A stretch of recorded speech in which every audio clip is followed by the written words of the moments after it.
First of all, it's really nice to see all of you here for tonight, this Monday's philosophy discussion, and especially for such a uncomfortable topic, I guess. But I'm happy to see that we're all ready to approach suffering together, and hopefully we'll get some interesting ideas based on my talk that then we can raise questions and continue discovering more about the subject.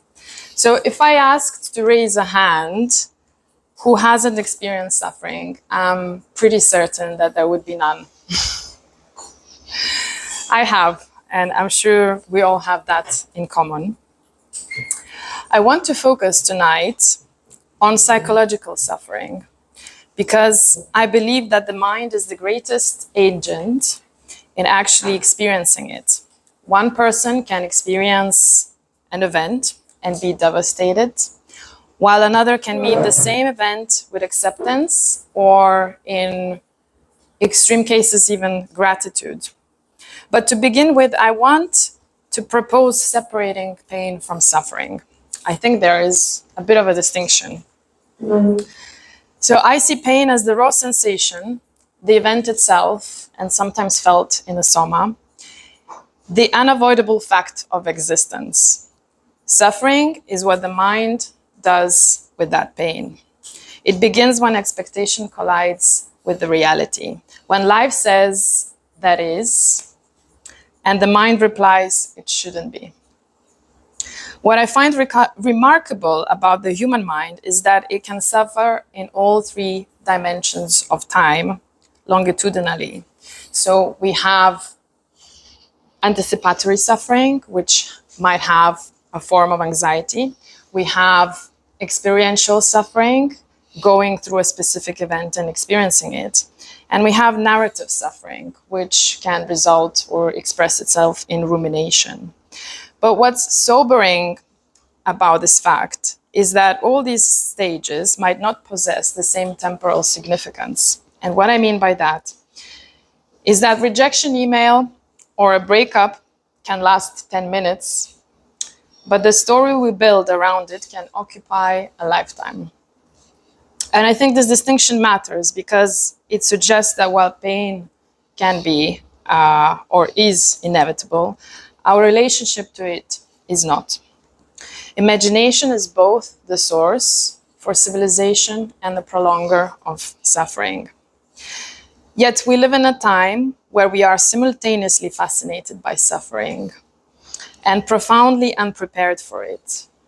We document it, we rush to medicate it, we theorize it, but rarely ask whether it can do something for us. Our culture often treats comfort as the highest good. We are quick to diagnose distress, quick to remove it, extract it, and cover it up. And we're also keen to distract ourselves from it. So, is the desire to eliminate suffering itself is a source of suffering? And so it brings to our question tonight, do we know how to suffer well? All these tender cuts, old and new, from our quiet tragedies, some not big enough to weep over in front of our crowds, not small enough to forget as we forget what we had for breakfast. So perhaps suffering is often not the fear of endings of good, but the refusal to participate in the countless endings that make life possible. And what I mean by that is that our life constitutes of continual deaths that make up existence, the death of moments, identities, relationships, certainty, youth, and expectations. We suffer because we ask permanence from the world whose nature is change. We expect parents to live long, relationships to remain unchanged, careers to unfold according to our plans and desires, friendships to survive distance and time.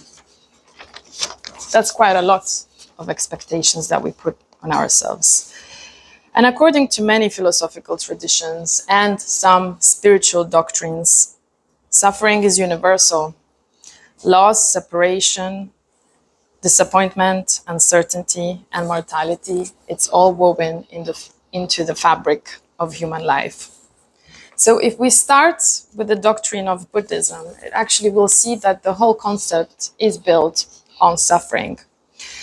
It has and identifies four noble truths. And the first noble truth is that suffering, or in the language, dukkha, is an unavoidable feature of life. But its deeper insight perhaps is even more radical, that suffering arises through attachment and resistance. So now we have that first noble truth. The second noble truth of Buddhism is that understanding where it's stemming from. And Buddhistic thought directs our attention to desire, attachment, expectations. There's actually several philosophers across time, including Schopenhauer and Nietzsche, later encountered Buddhistic ideas and were profoundly influenced by their treatment of specifically desire and suffering. So Buddhism is basically saying that detachment is the way. Detaching from direct events that are happening would reduce our suffering. And the other two noble truths, I will leave that to you if you want to explore. And now if we move with time, throughout time, I want to stop with Marcus Aurelius, who, by the way, was one of the first philosophers I encountered in my teenagehood, so has a special place for me. He arrives at a surprisingly similar conclusion through Stoicism.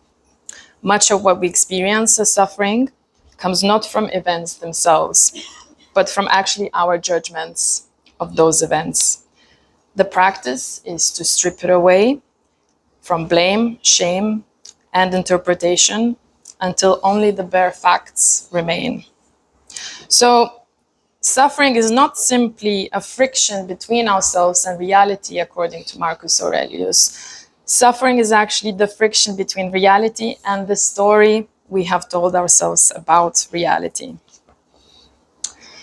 If we move to the 20th century French philosopher and political activist, Simone Weil, she actually makes even a sharper distinction. What I like about her is that she separates ordinary discomfort from true affliction, malheur, an experience capable of dismantling the ego itself. Now, what does it signify to dismantling the ego? Well, according to her, genuine affliction can strip away illusion and reveal reality with painful clarity. We can all relate when, let's say, a painful event takes place. Suddenly, our focus really narrows down and all the peripheral needs fall off.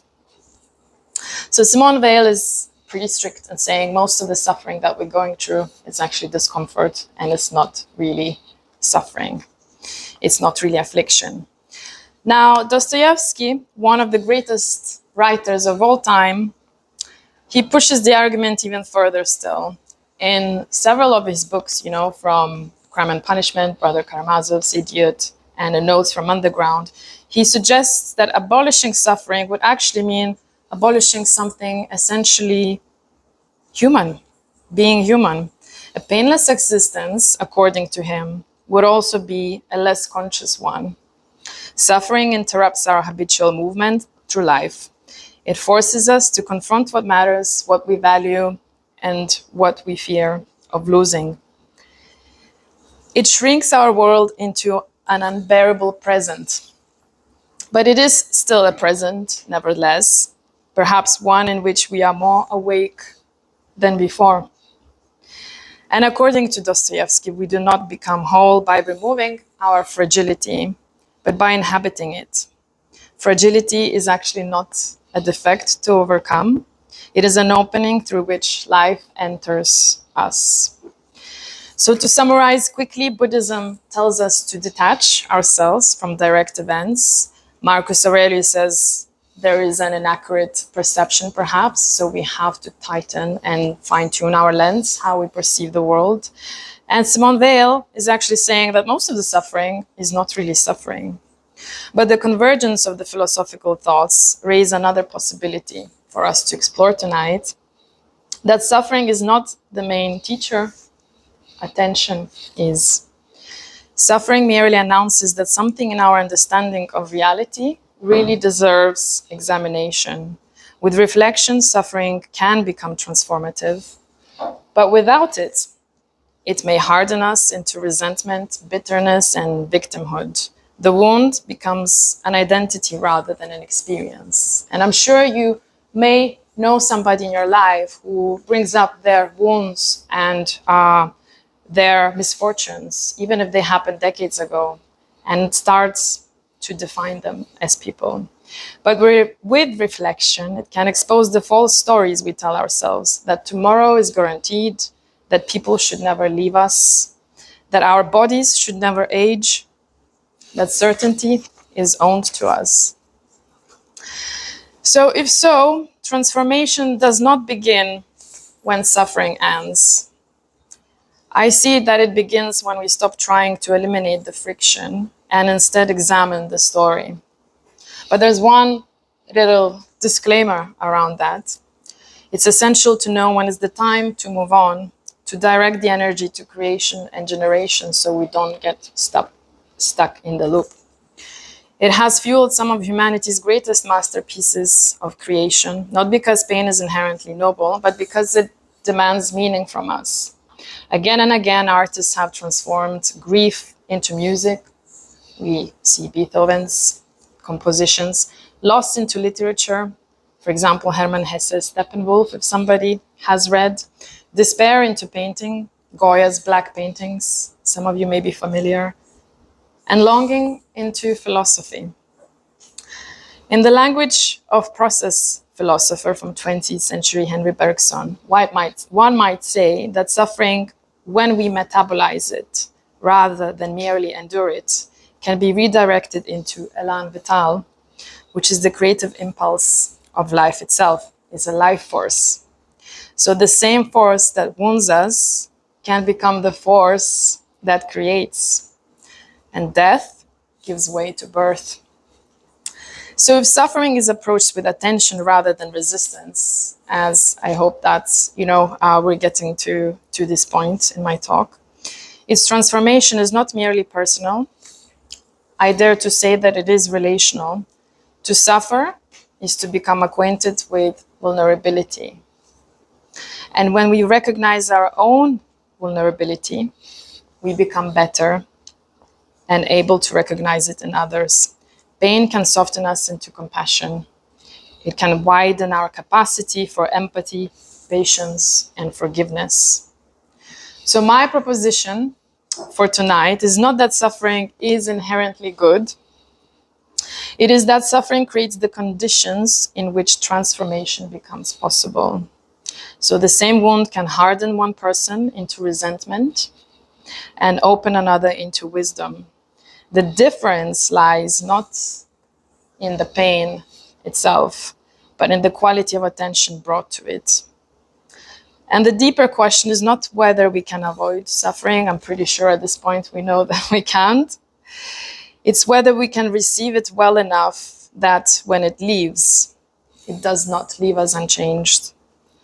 And perhaps the highest transformation of suffering is not resilience, but is actually recognition. Is that we emerge not only stronger as human beings, but more able to see ourselves in others. That's it.